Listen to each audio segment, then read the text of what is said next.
Bonjour, bonjour. Shalom à tous les bien-aimés. Gloire et grâce soient rendues au Seigneur pour la vie de tout un chacun.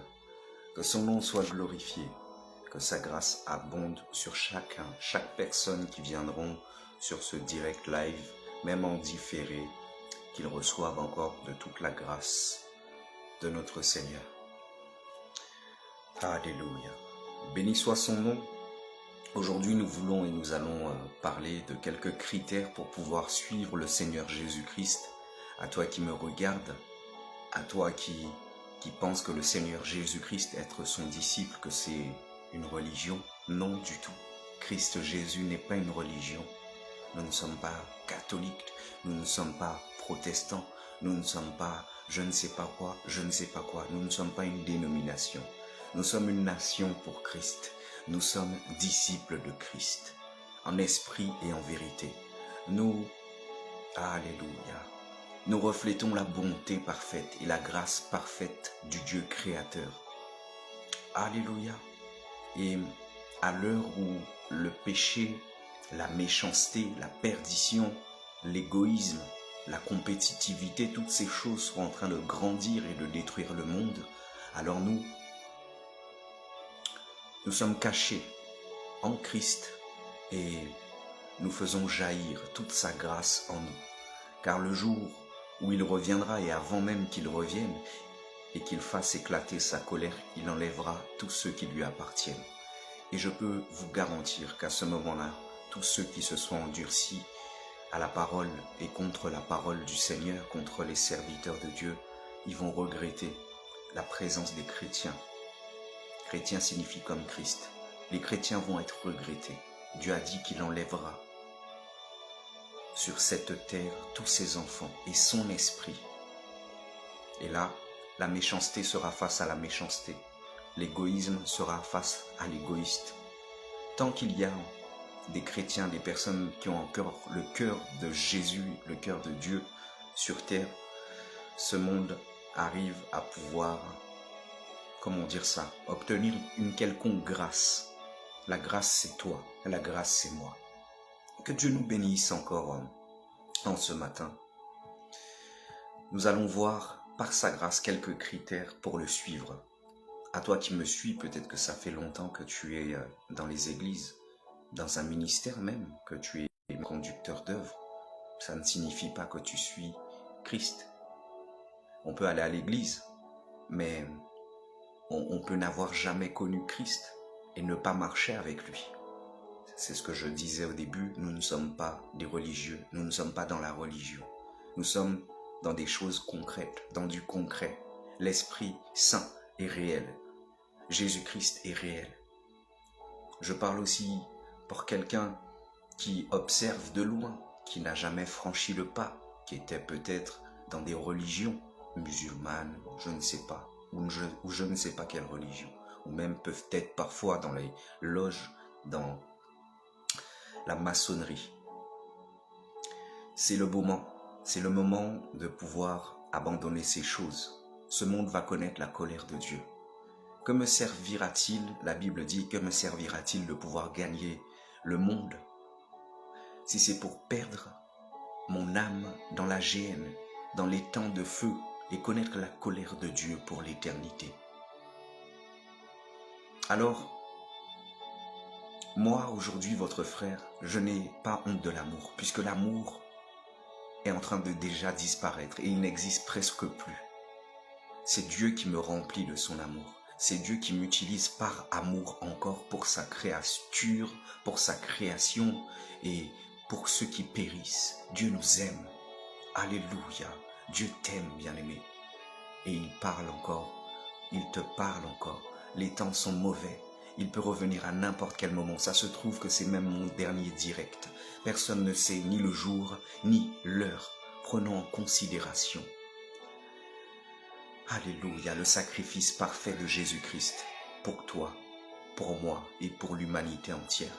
Le temps est résolu. Nous n'avons plus le temps d'avoir le temps. Accrochons-nous au Seigneur. Nous rentrons dans notre exhortation. Quelques critères pour suivre le Christ. Alléluia. Ce n'est pas compliqué, il suffit de se laisser faire par lui. Où que nous en soyons dans notre foi, nous exprimons dans notre cœur le désir de suivre Jésus. Mais comment faire réellement pour le suivre? Nous expérimentons l'amour de Dieu pour nous et nous voudrions répondre aussi par notre propre amour. Mais souvent, nous sommes démunis face à la question de comment avancer. Alléluia. Le Seigneur vient nous éclairer au travers de sa parole et de sa volonté. En fait, Jésus nous donne lui-même les indications pour nous mettre à ses côtés, pour marcher avec lui. Voyez comment il appelle ses premiers disciples dans l'Évangile. Nous allons en Luc 5, du verset 1 à 11. Que l'on ait envie de grandir dans la foi, de donner sa vie à Jésus, ou qu'il soit question d'une vocation particulière, les 4 pistes qui nous sont présentées dans cet évangile sont toujours valides.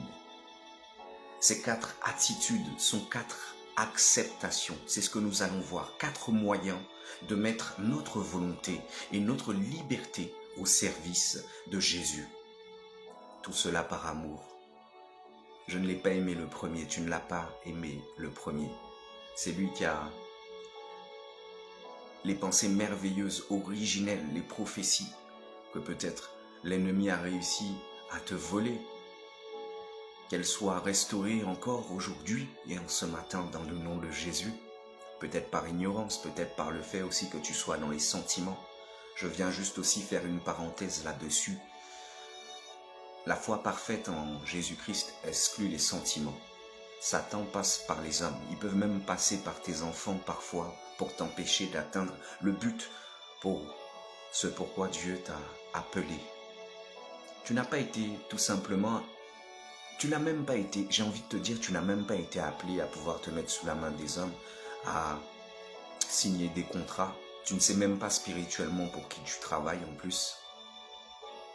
Mais Dieu nous a donné une mission première. Ce qui fait qu'aujourd'hui on est beaucoup dans ce système-là, c'est parce qu'on s'est habitué au confort. Et on est rentré dans une certaine facilité. Nous n'avons jamais pensé à... Alléluia. Nous avançons. Nous avançons. En tout cas, je disais que voilà, nous devons faire attention. Nous sommes dans un monde qui marche beaucoup avec et sous les influences. Et le royaume du ciel n'est pas semblable à la terre, ni aux choses de la terre. Nous sommes des personnes nous sommes des simples voyageurs. Nous sommes des pèlerins sur la terre. Alléluia.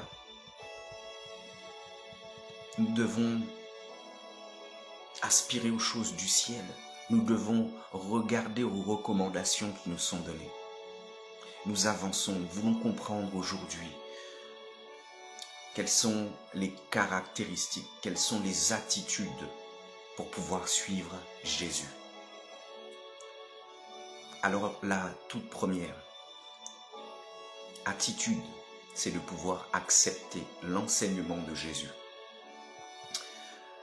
Notre passage de l'Évangile débute par une constatation. Jésus au bord du lac de Galilée et il est pressé par les foules qui veulent entendre son enseignement. En fait, nous ne savons pas ce qu'il dit, mais Jésus touche les cœurs, il nourrit les âmes et nombreux sont ceux qui viennent passer du temps à l'écouter. Alléluia. Aujourd'hui, nous sommes dans un monde où les gens aiment beaucoup la distraction, ils aiment beaucoup la rigolade. Certains survolent même les messages donnés par les prédicateurs. Je disais, certains survolent même les messages donnés par les prédicateurs de notre Seigneur. La foule, à ce moment-là, nous revenons dans notre contexte, la foule à ce moment-là était que Jésus demande à l'une des équipes de pêcheurs de l'emmener à quelques distances du rivage, pour qu'il puisse parler à tous de manière un peu plus confortable. Tellement il y avait du monde autour de lui, il fallait qu'il puisse s'éloigner un peu pour que tout le monde puisse avoir la visibilité de celui qui parle. Alléluia. Jésus utilise l'effet bien connu qui fait que l'eau du lac transmet facilement sa voix au plus grand nombre. Alléluia. Nous avançons. Acceptez que Jésus choisisse le moment de l'enseignement. Jésus est malin, alors que les pécheurs ne... Je disais Jésus est malin, alors que les pécheurs ne l'écoutaient que d'une oreille distraite en lavant leur filet. Simon et ses compagnons sont maintenant obligés d'être avec lui dans la barque. Et ils n'ont rien d'autre à faire que d'entendre son enseignement. Alléluia. Shalom Sylvie, ma bien-aimée sœur dans le Seigneur. Sois bénie, toi et toute ta famille. Alléluia. Que le Seigneur ouvre le ciel sur ta maison, sur tes finances, sur tes entreprises, sur tes objectifs, sur tes combats. Gloire et grâce pour ta vie. Nous avançons. Alléluia. L'importance de pouvoir être attentif à l'enseignement. Être attentif à l'enseignement du Seigneur. Il en est de même dans nos vies. C'est Jésus qui décide du moment où il va nous enseigner quelque chose. Comme Simon et les autres pécheurs. Alléluia. Petit problème technique comme d'habitude, mais le Seigneur est plus fort. Alléluia. Je disais qu'il en est de même dans nos vies. C'est Jésus qui décide du moment où il va nous enseigner quelque chose. Comme Simon et les pécheurs n'ont pas vraiment choisi, nous non plus, nous ne maîtrisons pas la manière dont Dieu veut et va nous parler. Combien d'entre nous n'ont pas été déçus par un temps de prière ou une veillée dont on attendait un petit peu plus, où on attendait un peu plus de ferveur, je ne sais pas. Ce sont des choses qui nous sont certainement arrivées. Mais aujourd'hui, il faut que nous puissions comprendre que Dieu est le maître et il choisit les moyens qu'il veut. Il va nous parler par une institution, par une intuition, qui va germer dans notre esprit, par une parole de la Bible que nous allons recevoir, par une parole de connaissance, par une phrase dite par un ami, etc., etc. Dieu est souverain. Notre première mission est d'accepter de recevoir l'enseignement de Jésus quand lui, il veut, être prompt à écouter et à discerner.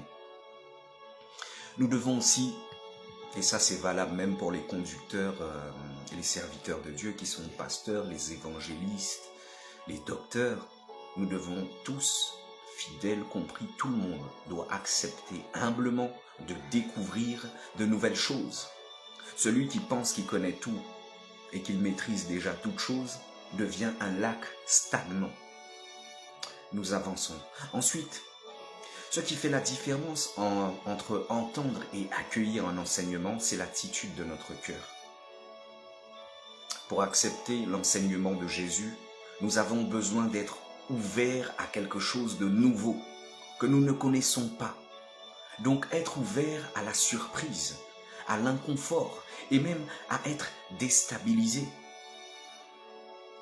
Regardez souvent ce qui se passe. Je suis en train de donner ce message. Aujourd'hui, peut-être qu'il y a des personnes qui vont comprendre, qui diront Amen, qui vont valider ce message. D'autres vont recevoir le même message, qui est bénissant, bien sûr, qui est tiré de la parole de Dieu et qui est conduit par l'Esprit de Dieu. Mais cependant, peut-être par rapport au fait,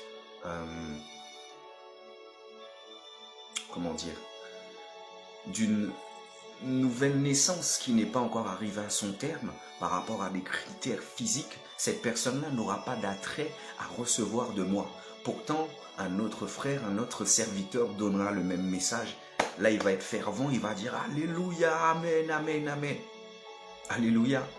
Donc, nous devons grandir. Nous devons mûrir spirituellement.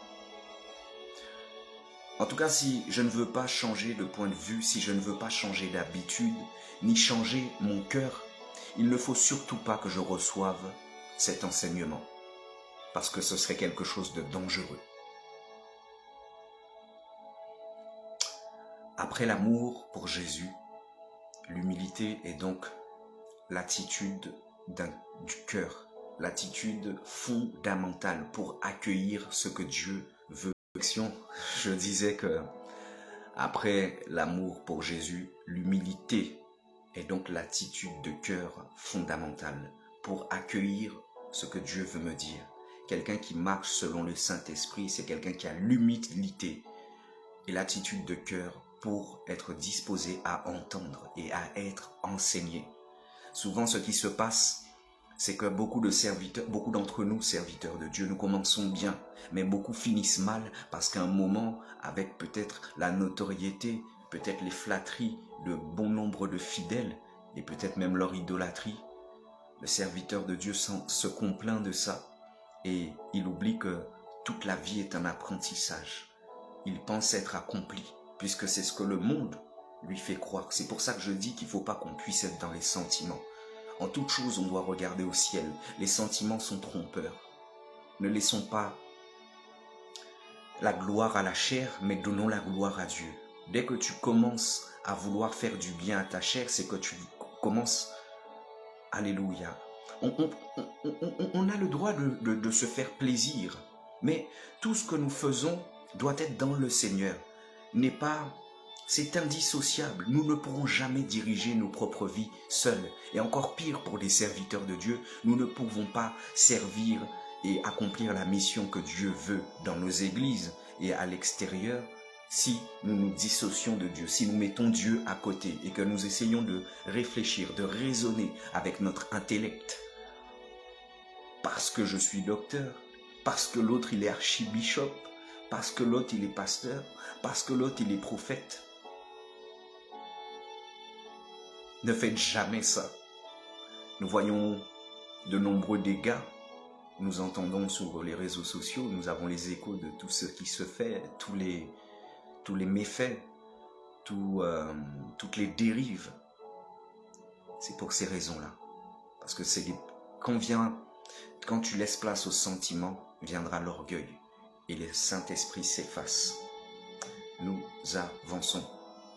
Nous devons changer de point de vue, changer d'habitude, changer de cœur, changer notre façon de penser. Alléluia.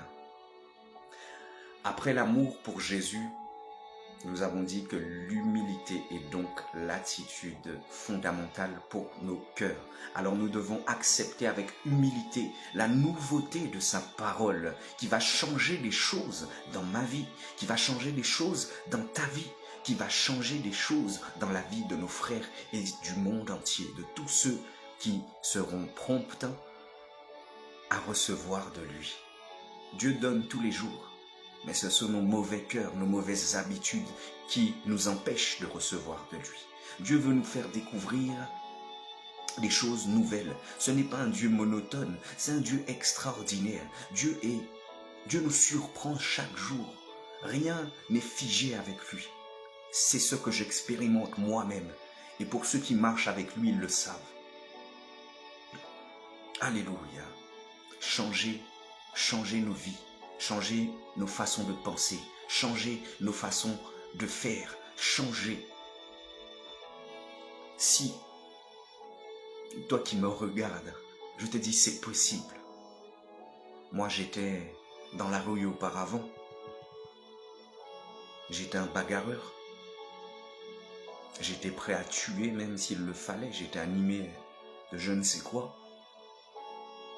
J'étais ivre toute la journée.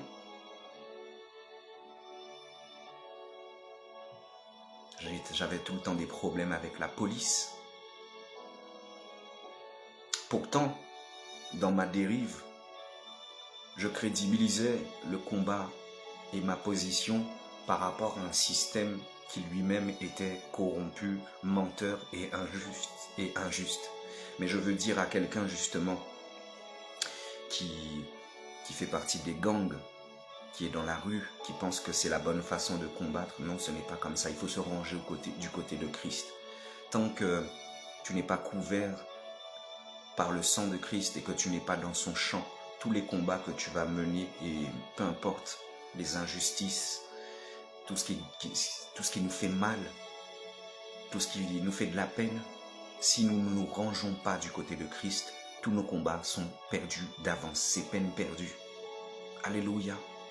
Dieu seul est capable de pouvoir renverser les montagnes avec nous et au travers de nous, à condition que nous puissions marcher avec nous, avec lui, et que nous puissions nous aligner à sa volonté. Deuxième attitude, c'est de pouvoir accepter d'agir avec Jésus et non pas pour Jésus. Tu ne peux pas agir pour Jésus. Tu dois accepter d'agir avec lui. C'est nous qui sommes conduits par lui. Ce n'est pas nous qui conduisons l'Esprit de Dieu. Ce n'est pas nous qui conduisons Dieu, mais c'est nous qui devons nous laisser conduire par Jésus. Alléluia. C'est l'étape de l'action. Mais attention, pas n'importe quelle action. Que font les pécheurs dans la barque après avoir entendu Jésus parler? Ils n'improvisent pas pour lui montrer qu'ils sont les meilleurs pêcheurs de la région. Ils ne font que ce qu'il leur demande, même s'ils sont surpris par ce qu'il veut faire. Alléluia. Je parle dans nos assemblées locales. Souvent le berger, le visionnaire, reçoit une vision. Et les bergers d'assemblée aujourd'hui, moi je les compare à Moïse. C'est eux qui conduisent le peuple, c'est eux qui ont reçu la vision, c'est eux qui sont à la tête aussi de cette œuvre. Bien que derrière, il y en a qui ont aussi des dons, il y en a aussi qui sont remplis du Saint-Esprit, mais c'est comme ça. Dieu est un Dieu d'ordre. Et souvent, des personnes qui s'interposent, qui même en cachette s'appellent « Ah, le pasteur, il a dit ça, hein. » Attention de ne pas vous mettre sous un joug de malédiction. Nous devons être obéissants. Si combien même nous échouons, c'est pour la gloire de Dieu. Alléluia. Dieu permet même des fois des échecs. Il a dit 7 fois le juste tombe, 7 fois il le relève. Il faut que nous puissions tomber aussi. Ça fait partie de la marche pour la gloire de Dieu. Alléluia. Nous avançons. Agir pour Jésus va te guérir. Ça va te donner une paix réelle, une joie réelle que le monde ne peut pas te donner, que rien de ce monde ne pourra te donner. Alléluia. Et agir pour Jésus va te conduire à l'épuisement, c'est-à-dire te mettre devant lui. Tu veux faire des choses de sa part. Non, tu dois attendre qu'il te dise ce que tu dois faire. Je disais agir pour Jésus conduit à l'épuisement. Voilà une question fondamentale pour chacun de nous. Ce que je fais, je le fais avec Jésus ou pour Jésus? Pose-toi la question. Ce que je le fais avec Jésus ou je le fais pour Jésus? Alléluia. Malheureusement, on peut faire beaucoup de choses pour Jésus sans jamais lui demander son avis. Du coup, on s'éparpille, on s'épuise et on tient ses engagements à la force du poignet en ayant oublié que tout ce qui est fait sans charité ne sert à rien. Alléluia. Nous avançons, discerner nos engagements. Pour suivre Jésus, nous avons besoin de choisir, alléluia, d'agir avec lui. Et non pas seulement pour lui. Avec lui, c'est-à-dire avec un ami. Tout simplement en coopérant avec son Dieu. Quelle immensité! Du coup, tous ces engagements que j'ai pris cette année, tout c'était très généreux. Est-ce que j'ai pris le temps de discerner si Jésus me les a vraiment demandés? Désirer suivre Jésus, c'est aussi accepter par amour de renoncer à certaines choses pour me concentrer sur ce que Jésus me demande. Alléluia. Alléluia. D'ailleurs, j'ai pris la décision Non pas parce que je considère que le vin est quelque chose de mauvais, ni la bière, ni le champagne. Je ne suis pas quelqu'un qui suis un consommateur régulier, mais c'est des choses qui pouvaient m'arriver dans des événements, des événements mariage, baptême, des événements d'exception, de pouvoir boire une petite coupe de champagne sans bien sûr aller jusqu'à l'ivresse. Le vin aussi, c'est pareil, de temps en temps, c'est quelque chose que je mettais sur la table pour l'accompagner avec ma nourriture. La bière, dans les pays chauds d'Afrique ou aux Antilles, je pouvais prendre une petite tequila aussi, sans aller jusqu'à l'ivresse. Mais aujourd'hui, je prends le choix de pouvoir aussi abandonner ces choses. Non pas pour vous, non pas pour ce que vous pensez, non pas pour moi parce que ça me fait du mal. C'est faux. J'ai même envie de te dire que le vin, il a ses bonnes choses, il a ses bons côtés, c'est quelque chose de bon. Mais par rapport au témoignage qui est sur ma vie et la gloire de Dieu et l'immensité de sa présence que je veux faire grandir en moi, je décide aujourd'hui et j'ai décidé de pouvoir abandonner ces choses, ne plus toucher à ces choses. Je veux, alléluia. Je n'ai rien à prouver aux hommes. Je pouvais continuer comme ça, Je pouvais très bien continuer comme ça, sachant que j'ai une femme. Elle aussi, elle voit comment je suis. Je ne suis pas quelqu'un qui s'enivre ou qui devient violent parce qu'il boit une coupe de vin ou de champagne. C'est juste vraiment que moi, dans ma marche avec Dieu, je veux tout donner. Je veux me dépouiller entièrement. Je veux être totalement sanctifié. Et je crois vraiment que les bienfaits de ces choses-là permettront aussi à toute la grâce de Dieu de découler en moi afin que je puisse être encore plus fort dans les miracles et les prodiges, dans les guérisons. Alléluia. C'est parce que je vous aime aussi justement que je veux fortifier le Saint-Esprit qui est en moi. Et c'est pour ça que je fais ce choix. Je ne critique personne qui lui boit son vin, qui boit sa bière ou qui boit son champagne de temps en temps. Ce n'est pas mauvais. Mais moi, je fais ce choix. Je fais ce choix pour moi parce que j'aime Dieu, parce que je le considère, parce que je veux donner plus dans et pour son œuvre. Je veux que tout de moi soit diminué afin que lui puisse grandir en moi. Alléluia. Et ce que je dis là aujourd'hui, que personne ne le prenne comme un prétexte pour aller indexer les autres. Souvent, nous les chrétiens ou les hommes, quand quelqu'un fait quelque chose que nous ne faisons pas, nous commençons à indexer et à dire que c'est le mal. La Bible dit non. La Bible dit que ce n'est pas une question de boire ni de manger. Et que ce n'est pas ce qui rentre dans la bouche qui souille l'homme, mais ce qui en sort. Tu es diffuseur de quoi? C'est ce que ça veut dire.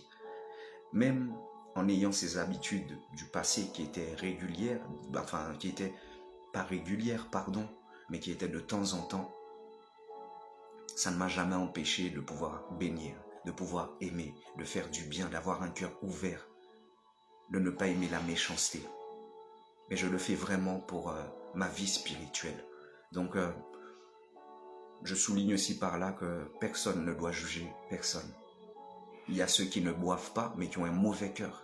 Et il y a ceux qui boivent de temps en temps, qui ont un très bon cœur et qui sont diffuseurs des fruits de l'esprit. Donc voilà, notre marche est personnelle avec Dieu. Nous savons que nous ne servons pas un Dieu limité. Je veux juste moi ne pas le limiter de toute la grâce qu'il a placée en moi qui est réelle. Alors je suis prêt à encore abandonner des choses et je continue à avancer comme vous.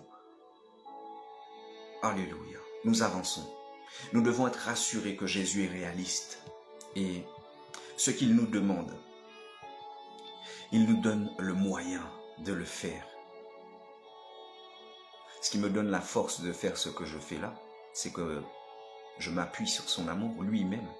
Et moi, je l'aime. Et mon amour pour lui est plus fort que tout ce qui existe sur terre. J'aime Dieu plus que mes enfants. J'aime Dieu plus que ma femme. Il est mon tout. C'est lui d'abord. Alléluia. Ne sois pas choqué, bien-aimé. C'est ça la vérité. Tu ne peux pas aimer ta femme plus que Dieu, ni tes enfants plus que Dieu. Merci au Seigneur pour nos familles, pour nos proches, pour nos amis avec qui nous partageons des choses et des moments. Mais Dieu est notre tout.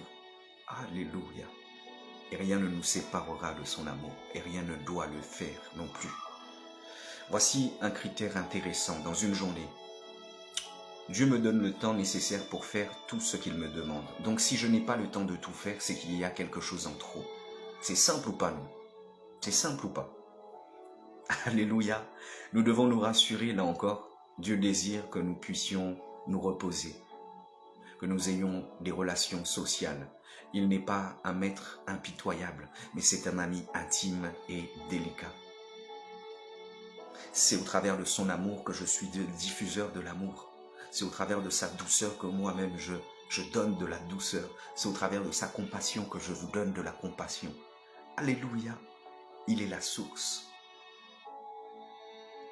Il est la flamme de feu et je suis la colonne de feu. Nous ne devons pas hésiter à mettre toutes nos activités sous son regard et à vivre tous nos instants en lui, par lui et en lui. Alléluia. Troisième attitude pour suivre Jésus, c'est d'accepter d'obéir. Le mot obéir qui revient encore. Ah oui, voilà un mot qui n'est pas à la mode de nos jours. Obéir. Et pourtant, si nous voulons suivre Jésus, c'est-à-dire si nous acceptons de nous laisser guider, nous acceptons d'être emmenés dans des lieux que nous ne connaissons pas. Le mot obéissance, c'est compliqué aujourd'hui. L'homme est prêt à souffrir seulement pour du bien. Alléluia. Du coup, en tout cas, il est normal que les pourquoi restent temporaires, sans réponse. Temporairement, car les réponses arrivent ensuite. Dans l'évangile de Luc, qui nous intéresse, Jésus demande à Simon de faire quelque chose d'insensé. Simon est un professionnel de la pêche, c'est son métier depuis toujours. Il n'a rien pris de toute la nuit. Et voilà qu'un inconnu qui n'a pas vraiment le profil du pêcheur, il a plutôt une carrure de charpentier, lui demande de jeter son filet. Simon réagit en lui exprimant son incompréhension, mais il accepte d'obéir. Il dit, sur ta parole, je vais jeter les filets. Pourquoi il obéit? Parce que dans sa barque, il a eu le temps d'entendre les paroles de Jésus qu'il a compris, il a compris que ces paroles-là avaient quelque chose d'extraordinaire. Alléluia!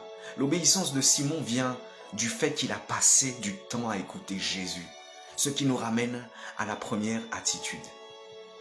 L'obéissance dans notre vie quotidienne. Mais comment comprendre l'obéissance à Jésus dans ma vie quotidienne? Comment comprendre cela? Elle n'est pas une démission de mon intelligence, mais c'est un accueil bienveillant de quelque chose qui vient de bien plus haut que moi, de bien plus que moi, de bien plus que les hommes et les puissances de ce monde et l'intelligence de ce monde. Jésus me parle à travers de ma conscience, mon intelligence, mes frères et dans l'Église. Est-ce que je suis honnête?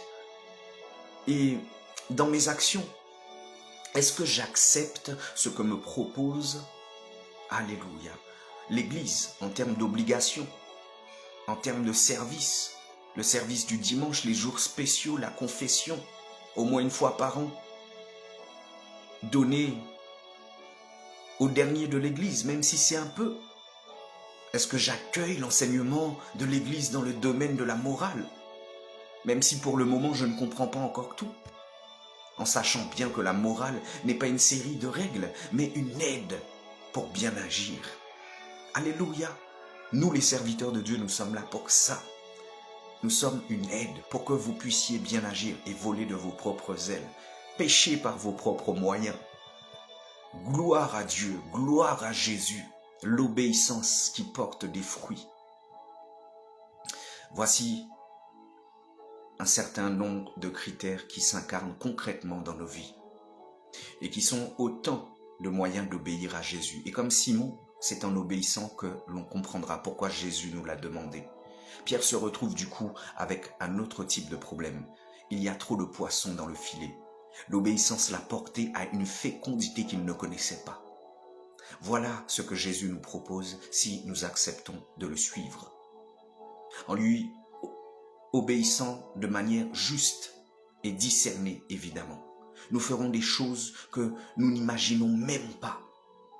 En acceptant de sortir de notre petit confort, de notre petit cadre, de nos petites habitudes, nous laissons Dieu agir en nous avec puissance.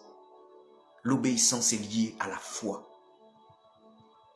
Dans cette obéissance, qui n'est pas une obéissance d'esclave, mais une action d'amour libre et volontaire de notre part, nous construisons notre foi. La foi est justement cette obéissance, sans preuve complètement tangible, à un appel de Dieu. Alléluia. La foi détache le regard d'elle-même pour le porter vers Jésus. Et au lieu de chercher avec impatience quelques assurances personnelles, elle se laisse conduire par l'obéissance en disant « Me voici, envoie-moi ». Alléluia. La quatrième attitude, c'est d'accepter ce que je suis pour laisser Dieu me transformer. Je vous parlais tout à l'heure de ma décision de pouvoir abandonner le vin, tous les types d'alcool. Cependant, je vous dis une vérité, moi je ne consomme pas les médicaments pharmaceutiques et de l'industrie. Je me soigne à l'ancienne. Donc il y a un alcool, et ça sera seulement quand je serai malade que j'utiliserai, c'est le grog. C'est du miel, du gingembre, du citron, et peut-être même de la tisane autre que tu peux rajouter dedans. Tu fais tout chauffer et tu bois. Moi, c'est comme ça que je fonctionne. Ça ne veut pas dire que tu dois faire comme moi. Mais moi, j'avance avec mes convictions. Et combien même j'ai décidé aussi d'arrêter tout ce qui était vin, bière, champagne, c'est parce que j'ai vu que le diable passait par là. Il se servait de ça en fait, pour avoir un prétexte de m'indexer. Je n'ai rien à prouver au diable ni à personne parce que Dieu sait qui je suis devant lui. Mais je ne veux pas laisser les entités démoniaques avoir quelconque droit sur moi et devant moi. Alléluia. Nous avançons. Donc le seul alcool que je risque encore de boire, c'est si je suis malade, enrhumé. Dieu merci, je tombe rarement malade. C'est le grog avec du rhum. Je ne t'ai pas dit d'aller faire comme moi. Moi je mange du piment, peut-être que toi le piment ça va pas te faire du bien. On n'est pas là pour parler du boire ni du manger. Alléluia. Deviens ce que tu es. Jésus nous respecte trop pour nous transformer en quelqu'un d'autre. Arrête de suivre ton papa mentor là sur terre. Tu en as fait de lui un mentor. Nous sommes tous des copartenaires, des collaborateurs de l'œuvre de Dieu. Arrête de vouloir ressembler à ton pasteur. Arrête de vouloir ressembler à ton ancien, à ton prophète, à ton diacre, à ton frère. Jésus nous respecte trop pour nous transformer en quelqu'un d'autre. Il a fait de toi quelqu'un, tu es quelqu'un, tu dois travailler à ce qu'il t'a donné, ce qu'il a placé en toi, ce qu'il fait de toi. Nous sommes chacun une merveille à ses yeux. Beaucoup trop de personnes tombent sous le joug de la manipulation de personnes mauvaises. Parce que si quelqu'un est bonne, elle t'envoie à Dieu pour que toi, tu t'émancipes avec Dieu et en Dieu. On ne te met pas sous un joug de servitude, un joug, non, il n'y a pas de Dieu sur terre. On s'accorde, les hommes s'accordent et doivent s'accorder. Alléluia. C'est lui qui nous a créés et il a un projet unique pour chacun de nous. Il n'a aucune envie que nous soyons différents, que nous puissions ressembler à un homme, que nous puissions prendre modèle sur les hommes. Du coup, suite à l'appel de Jésus, notre vie peut changer radicalement. Mais la grâce de Dieu ne nous change pas. Au contraire, elle nous fait devenir toujours plus nous-mêmes. Suivre Jésus ne nous fait pas disparaître, mais au contraire nous révèle de plus en plus, alléluia, à nous-mêmes et au monde. Ainsi nos qualités, nos talents, nos désirs, tout ce qui fait ce que nous sommes, tout cela est appelé à grandir et à coopérer avec Jésus. Finalement, répondant à l'appel de Jésus et à l'appel de le suivre, nous acceptons qu'il nous guide à grandir intérieurement, à faire pousser, à faire fleurir tout ce qu'il a déjà semé dans nos cœurs. Monte dans la barque, bien-aimé. Alléluia. Nous nous rendons compte qu'il y a un personnage dont on ne nous parle jamais. En plus de Simon, en plus de Jean et de Jacques, il y a le compagnon de barque de Simon.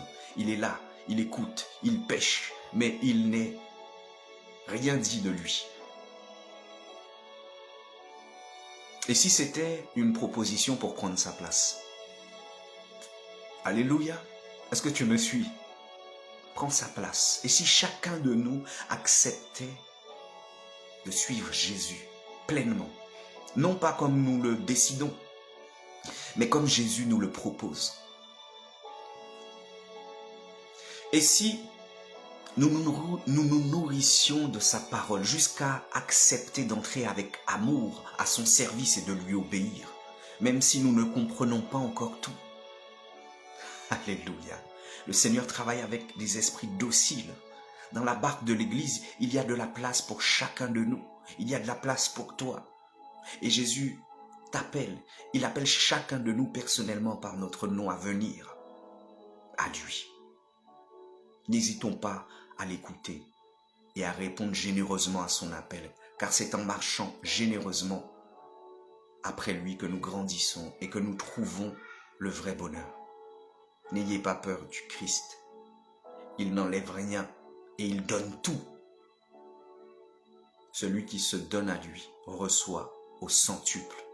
Oui, ouvrez tout. Alléluia. Les portes du Christ. Que les portes du Christ soient ouvertes. Que le ciel soit ouvert. Que ta main tendue aussi, Seigneur mon Dieu, mon roi. Que rien ne puisse empêcher, Seigneur, un fils, une fille qui a pris la décision de te suivre pleinement, en vérité et en esprit. Il n'y a rien qui compte au-dessus et par-dessus toi.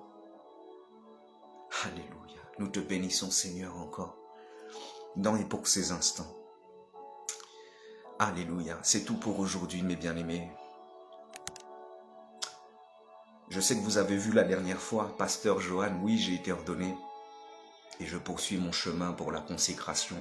Sachez que le fait que quelqu'un soit ordonné, ça vient juste confirmer sa marche, ce qu'il accomplissait déjà au quotidien.